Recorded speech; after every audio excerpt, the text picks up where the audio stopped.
ഞാൻ പറഞ്ഞാലേ എന്റെ കൺമുമ്പിൽ വന്നു പോകരുതെന്നോ. അക്രം ബലാലു ശുക്ര, നിങ്ങൾ ഇവളോട് അങ്ങനെ പറഞ്ഞുകൊണ്ടാ ഞമ്മക്ക് ഇങ്ങോട്ട് വരേണ്ടി വന്ന്. താനാരാ? ഞമ്മള് പോക്കറ്, മത്തി പോക്കറ് എന്ന് കടപ്പുറത്തുള്ള ഹറാം പറഞ്ഞോമാര് വിളിക്കും. അല്ല, അവരെ തെറ്റ് പറയാനും പറ്റൂല. മത്തി കച്ചവടാണല്ലോ ഞമ്മളെ പാരമ്പര്യം. തന്റെ കച്ചവടം എന്തെങ്കിലും ആവട്ടെ, ഞാൻ ചോദിച്ചത്. തനിക്ക് എവിടെ കാര്യം? നമ്മൾ ആരാന്നോ?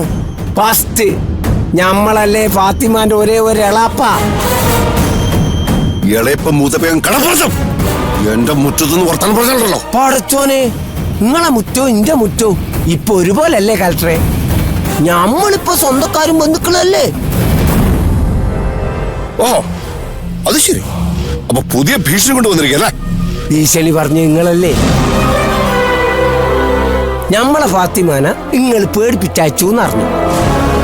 നിങ്ങളെന്താ വിചാരിച്ചത്? ഓക്ക് ചോദിക്കാനും പറയാൻ ആരുമില്ല. എന്നാ നിങ്ങൾക്ക് തെറ്റി. ഓക്ക് എല്ലാരും ഉണ്ട്. ഒരു കടാപ്പുറം മുഴുവനായിട്ട് ഓളുടെ കൂടെ ഉണ്ട്. ഷാനു മാത്രമേ മയ്യത്തായിട്ടുള്ളൂ. ഓന്റെ ശേഷക്കാർ മുഴുവനും ദുനിയാവിലുണ്ട്.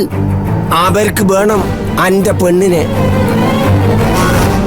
ഞമ്മളെ കടാപ്പുറത്തിന്റെ മണവാട്ടി പെണ്ണിനെ വിളിച്ചിറക്കി കൊണ്ടുപോകാനാ ഞമ്മള് വന്നത്. ഏടോള് വിളിക്കി, ഞമ്മളൊന്ന് കാണട്ടെ ആ മുഞ്ചെത്തീന. മോളെ പൂജ, പൂജ, പൂജ മോളെ, മോളെ പൂജ മോളെ. നിങ്ങൾ ഇവിടെ കിടന്ന് ബഹളം ഉണ്ടാക്കില്ല. കൂട്ടിയ കളക്ടർ എന്തോ ചെയ്യും? പോലീസിൽ വിളിക്കും. എന്നാ ബേക്കം വിളിക്കി, അവര് പറയട്ടെ ഇക്കാര്യത്തിൽ ഒരു നീതി ന്യായമൊക്കെ. നിങ്ങൾ പോലീസിനെ മാത്രം ആക്കണ്ട, നിങ്ങൾ പട്ടാളക്കാരെ, പടക്കാരെ, മാലോകരെ മുഴുവനായിട്ട് വിളിച്ചോളൂ. എല്ലാരും അറിയട്ടെ നിങ്ങൾ ഞമ്മളെ പെൺകുട്ടീനെ തടഞ്ഞു വെച്ച കാര്യം. ഇവിടെ കിടന്ന് ബഹളം വെക്കരുതെന്ന് മര്യാദക്ക് തന്നോട് ഞാൻ പറഞ്ഞു. ഈ പെണ്ണും പിള്ളേയും വിളിച്ചുകൊണ്ട് എത്രയും പെട്ടെന്ന് ഇവിടുന്ന് പോയില്ലെങ്കിലേ ഞാൻ ആരാണെന്ന് അറിയും. താൻ ആരാണെന്ന് ഞമ്മക്ക് അസലായിട്ട് നിശ്ചയം. അതുകൊണ്ടല്ലേ ഇവളുടെ കൂടെ ഞമ്മക്കും വരേണ്ടി വന്ന്. ബാക്കിന് ബലമില്ലാത്ത ഹിമാറല്ലടോ താൻ.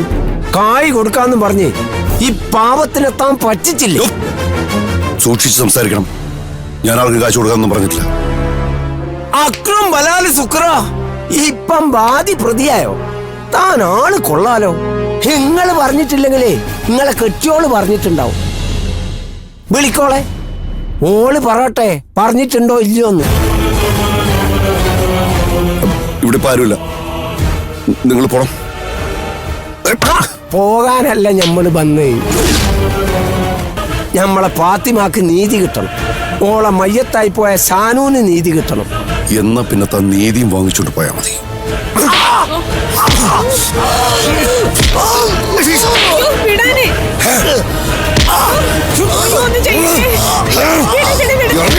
ചെയ്യല്ലേ